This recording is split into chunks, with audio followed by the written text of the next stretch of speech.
Hello everyone, मैं Rahul Mehndiratta waiting institute से आज आपको मिलवाने जा रहा हूं एक ऐसे बच्चे से जो अभी कल ही सीपीयू का एग्जाम दे के आया है।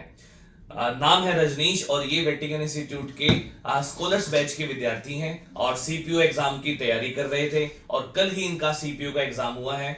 और आइए इनसे जानते हैं एक बार कि किस तरीके का एग्जाम आया और क्या क्या उसमें ज्यादा आया, कम आया और किस तरीके का लेवल था। तो रजनीश जी, स्वागत है आपका वेटिंग इंस्टीट्यूट में। और सबसे पहले तो मुझे ये बताइए कि आपका एग्जाम कहाँ पे था। सर गाजियाबाद में मेरा एग्ज़ाम था। गाजियाबाद में था। दोपहर की शिफ्ट में सेकंड शिफ्ट में आपका एग्जाम था। ओके, और जब आपने एंट्री करी है तो एंट्री के टाइम जो कंडीशंस थी वो सारी सारी सेटिस्फाई हो गई या कहीं प्रॉब्लम आई थी कुछ ना कुछ? कोई प्रॉब्लम नहीं है। सब ठीक हाँ रहा। जी। चलिए, और पेपर का, अगर पेपर की बात करें तो पेपर का लेवल कैसा था ये बताइए। लेवल सर रीजनिंग का अब अलग अलग सेक्शन से अगर देखें तो रीजनिंग का तो बहुत आसान था सर। आसान थी रीजनिंग? 30 से 35 मिनट में कोई बच्चा कर सकता है। 30 मिनट में लगभग पूरी रीजनिंग 50 आपकी हो क्वेश्चन। गई थी, 50 क्वेश्चन, ठीक है।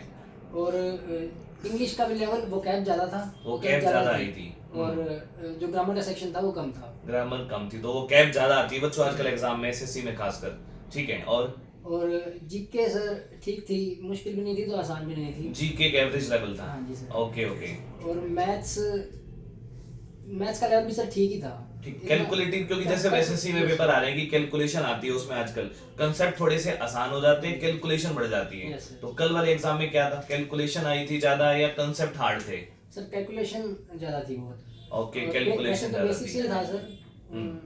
बहुत कम क्वेश्चन आए थे एडवांस के, जैसे 5-6 क्वेश्चन। एडवांस कम आया था? Yes, क्या sir. बात है, तो आपके लिए खुशखबरी है, एडवांस कम आया था। पर चलिए, जो कैलकुलेशन थी वो बहुत कैलकुलेशन ज़्यादा आई थी भाई, कैलकुलेशन आ रही है वैसे भी जब से सीईटी की तरफ बढ़ रहे हैं, हमारा एसएससी और बैंकिंग दोनों एक होने की तरफ, तो वहां से कैलकुलेशन जो है हर एग्जाम में ज्यादा आ रही है। अच्छा, अगर मैं जीके की बात करूं, जीके में करंट अफेयर कितनी आई थी?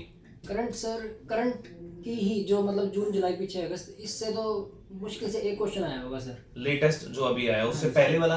मार्च के करीब 4-5 क्वेश्चन आए थे बस, बाकी इतने ही करंट तो अफेयर। टोटल लगभग हमारे 6-7 क्वेश्चन करंट अफेयर के थे। हाँ, सर। चलिए, एक अच्छा लेवल है। अगर मैं बात करूं 50 में से 6-7 क्वेश्चन अगर करंट अफेयर के आ रहे हैं तो करंट अफेयर एक आपके लिए बेस्ट ऑप्शन है तैयारी करने का, ठीक है। और इसके रिगार्डिंग अगर मैं बात करूं, आपके पेपर में अगर सब्जेक्ट की बात करें तो सब्जेक्ट में कौन कौन से टॉपिक सबसे ज्यादा आए थे? जैसे बात, क्योंकि मैथमेटिक्स ही पढ़ा रहा हूं तो मैथमेटिक्स की मैं बात करूं तो उसमें कौन से टॉपिक सबसे ज्यादा आए थे? सर जो ग्राफ वाले होते हैं, डीआई वाले क्वेश्चन? हाँ जी सर। ओके। वो बहुत ज़्यादा थे और कैलकुलेशन भी बहुत ज़्यादा थी सर उनमें। हाँ। तो टाइम नहीं मिल पाया जिससे वो कंप्लीट हो पाए।